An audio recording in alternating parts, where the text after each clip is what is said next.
Right, guys, welcome back. So, like I said, that I'm planning on doing this kind of sort of just music business type video, just discussing things I've sort of been in the music business, or just even just could be anything to do with the instrument as well.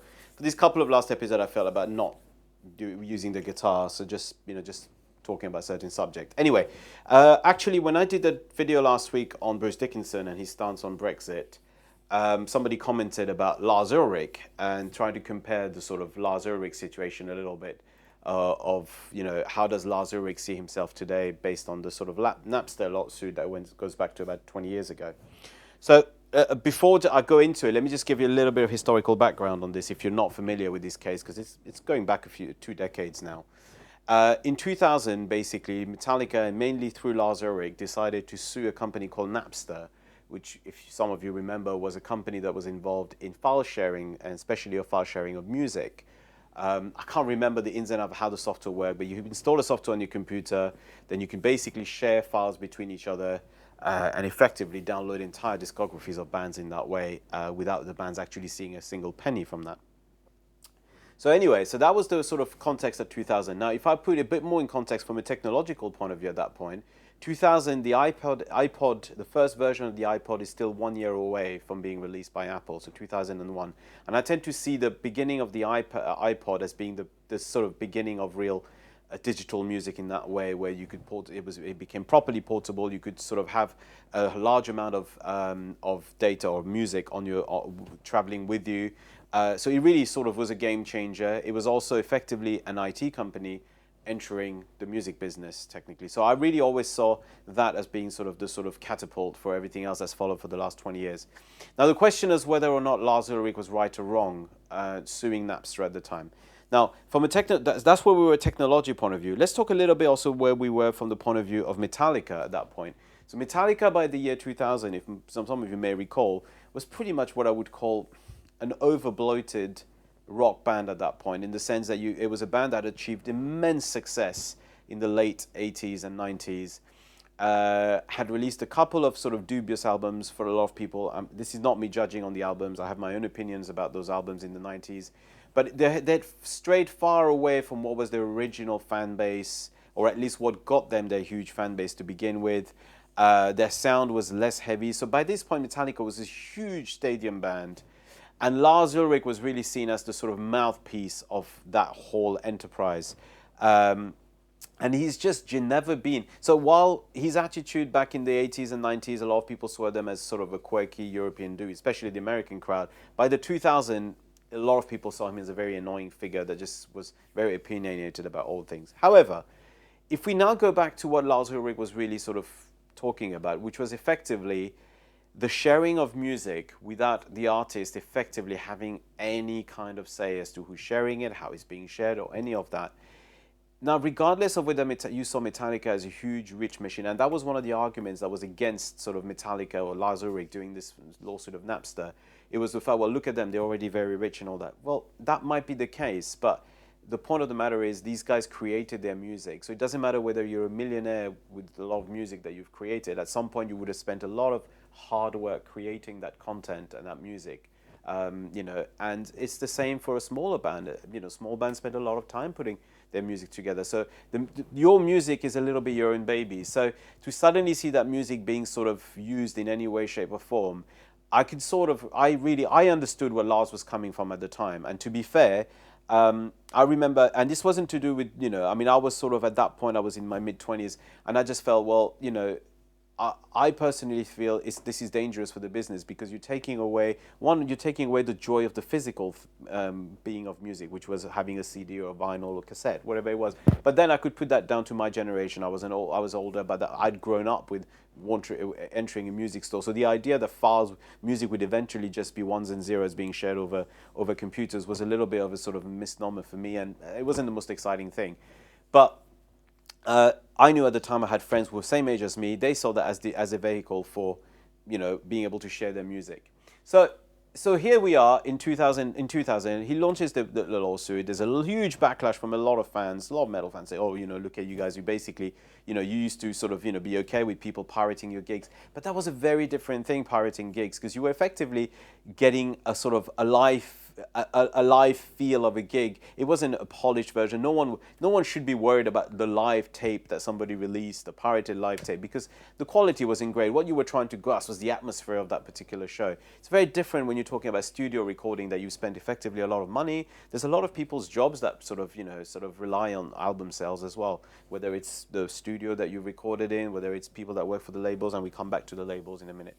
So anyway, so I personally always felt that Lars wasn't entirely wrong, but I'll come back again to that point as well. Now, from a label's perspective, in 2000, I got the impression, I think a lot of us got the impression that, look, digital music, i.e. sharing music through sort of online files, is going to be taking off. You can't really stop that. At some point, we didn't know Apple yet was going to do what they were doing, but you knew somebody was going to come into the market and do that. And I always felt it was a shame that it wasn't actually one of the labels that sort of got on board with that. Now, let me give you an example of sort of how sometimes corporate myopia works. And this corporate myopia, and this is coming from my old career in the corporate sector, corporate myopia is when you're sort of within the echo chamber of your business or your industry, and you don't really see what's outside of it, and what we call sort of outside factors that could actually really influence your business in some ways, whether it's now or in the future. It's sort of having a view on the future, being sort of being able to forecast what's going to happen. Now, this is a sort of on the outside. This is give you an anecdote of something that happened to me. I used to work in the late 90s and early 2000s for a company that developed market research for a lot of the sort of video and audio companies, whether they were content providers or hardware providers. And one of the clients we were trying to land at the time was Blockbuster Video. And this is going to make a few people chuckle, but Blockbuster Video at the time obviously was huge. It's a huge company. And I remember we had some forecasts showing that by the year, I mean, it was going forward a lot, but we had knowledge from a lot of sources coming in that by the year 2015 or something, streaming would be so rapid that you'd be basically in a position that you'd be able to stream movies onto your devices, whether it's, at the time, still thought TVs. We didn't realize that phones would develop at this rate. And I remember sitting in Dallas with my boss at the time, with the VP of marketing. The headquarters of Blockbuster Video globally were in Dallas. And I remember sitting there with the VP of Blockbuster Video. He was an English guy. And we told him that, look, these are what the numbers are looking like. And he just looked at us and completely dismissed our numbers and said, nah, that's never, can you really imagine when streaming is going to be that quick that movies will be downloaded? And this is what I call corporate myopia. Look at what Blockbuster is today. Nowhere. It's basically not being able to see that there are outside forces that are going to really, really cannibalize your business or destroy your business, technically, in the case of Blockbuster. Anyway, so I was trying to digress there, but what I was trying to say that I think a lot of music business at the time saw it like this. They never really realized that, people would be that keen to just switch from physical product to a digital product that quickly. But I think, it's not understanding that societies evolve. And it's been a societal change. The fact that we now have everything at the fingertip, whether it's, whatever you shop on Amazon, you get it now. So I think the labels really suffered from complete myopia at that point. And I'm talking by label, I'm talking the big labels, especially the big majors. So I think, to come back to my point here, so yes, Lars Ulrich was right, because now, look at it, artists still don't receive that much money from the streaming platform. So, we have lost. And now people will say, well, they never did in the first place. But the artists did get a bit more money than just whatever nowadays the streaming platforms like Spotify pay. The value of music has gone down. I mean, now you listen to music more like a background noise. Back in the day, when you would go and buy a new album from your favorite band like Metallica, you'd listen to that album over and over again. Now, because you'd bought that, you paid a lot of money for that. Now, with the streaming service, for instance, of £10 a month, you can literally download catalogs and catalogs of albums. So I think it's devalued the value of music itself, for sure. I mean, you can argue as much as you want, but it has. It's for those of us that grew up in that generation, we can see that. Now, was Lars Ulrich wrong? No, so he wasn't wrong. He could see that that was the case. But however, here's the problem. I think Lars Ulrich was not the right messenger for this. Unfortunately, a lot of Metallica had lost a lot of their credibility by that point. Right or wrong, they had. And I think what should have happened, you needed a less controversial figure and perhaps a more business figure to come in. And by that, I mean maybe it's a head of a label or somebody like that to come after Napster rather than an artist coming after Napster. a lot of people in the outside world, we're not involved in the music business, have got this sort of goggle-eyed view of of our music artists. Oh, they just all live in their mansions, and Metallica did, but the vast majority of us don't. So that's that. You know, those guys are the 1%. The rest of us live pretty normally, live normal lives. So I think Lars Ulrich was a wrong messenger for the whole thing.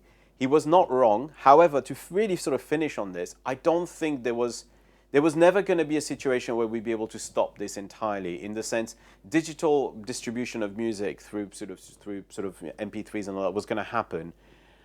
What would have been good is, rather than letting the Apples or different companies, Spotify, to sort of run away with it, perhaps it would have made more sense for the actual labels to do it. And the example would be, for instance, what Disney's doing now, or what, you know, some of those big platforms like HBOs are doing. They're creating their content and they're pushing it through their own site. Netflix doing the same thing. And I think perhaps that was where something went really wrong with the music business. The music business didn't react quick enough to the whole thing, and didn't react, I think, in the right way. Which is why today, the industry's lost a lot of its structure. And people say, oh, labels don't matter, but that's not true. Labels still do matter, because you as an independent artist, try to book yourself in a big festival. Unless you're on one of the big labels, you might appear to a festival here and there, and that's pretty much it. If you look at the big billings, I'm talking especially from the world of metal, because I'm quite familiar. If I look at all the big headliners, I normally notice two things: bands that are signed on big labels, and secondly, a lot of bands with a pre-internet legacy. So that's another topic I will touch upon, the bands with pre-internet legacy. But if you look at festivals, they are sort of populated from pretty much, I would say, from the top to about the middle of the lineups, with bands that in pretty big established labels. So you can't say that labels don't matter. So I remember a lot of the people who argue, oh, we can get the music to anyone we want now. I'll defy you to find me an artist right now that's literally just living off their sales or their views on YouTube and all that. That's not exactly how it works. YouTube has created, that's created an entire new generation of musicians, YouTubers. That's a complete different thing. I have yet to have seen one artist that's broken through massively through just sharing their music across the internet. So that was a lot of different points coming in. The point of the matter was to discuss whether Lars was right or wrong. Well, I personally think he wasn't wrong. He saw how the market was going to go. I think he sort of saw that.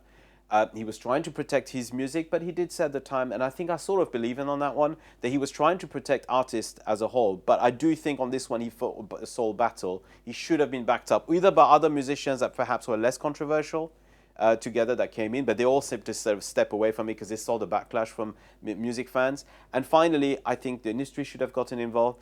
But ultimately, the end point was we were always going to end up in a situation where music was not distributed through solid content, but through soft content, digital content.